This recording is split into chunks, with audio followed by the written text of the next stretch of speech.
কেন্দ্রীয় বাজেটের বিরোধিতায় সরব সিপিআইএম বিশালগড় মহকুমা কমিটি। সোমবার অফিস টিলাস্থিত সিপিআইএম মহকুমা কার্যালয়ের সামনে থেকে মিছিল শুরু হয়ে পুনরায় সেখানে এসে শেষ হয়।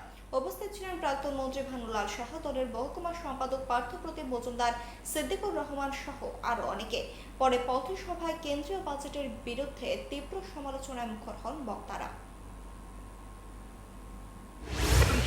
সবচাইতে বেশি ধনী যারা সম্পদের 60% আজকে তাদের হাতে কুক্ষিগত।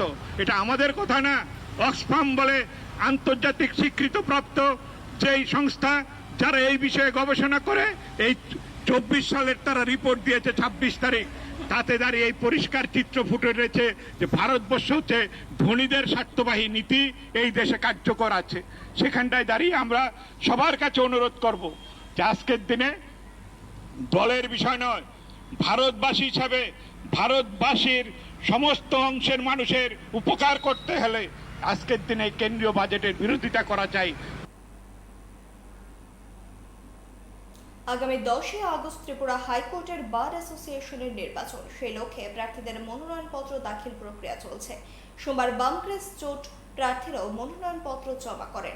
সভাপতি পদপ্রার্থী আইনজীবী পীযূষ কান্তি বিশ্বাস, সম্পাদক পদপ্রার্থী সুব্রত সরকার সহ আরো অনেকেই এদের মনোনয়নপত্র জমা দেন।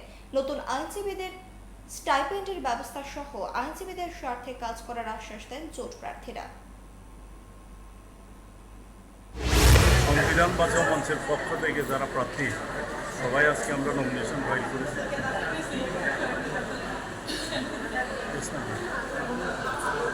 আমাদের উদ্দেশ্য একটাই, আইনজীবীদের স্বার্থ, হাইকোর্টে যাদের লিটিগেন্ট পিপলেরা বিচার পাইতে কোনো অসুবিধা না হয় সেটা দেখা। আর দুটো মেইন জিনিস আপনারা জানেন, আমাদের এটা অধিকার,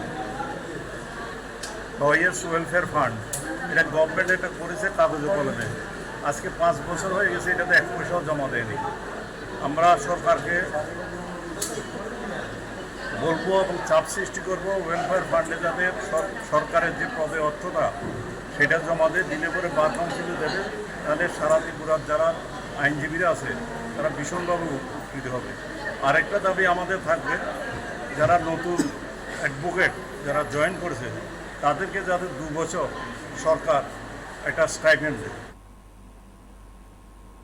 पंख मिल जाते हैं ख्वाब वालों को, आड़ते हैं जिंदगी सवर ले, ऊंची ऊंची उड़ाने मुस्काने, उस मीठे पल का भरोसा तू कर ले। जिंदगी में कुछ बनो है techno. Techno College of Engineering, Agartala.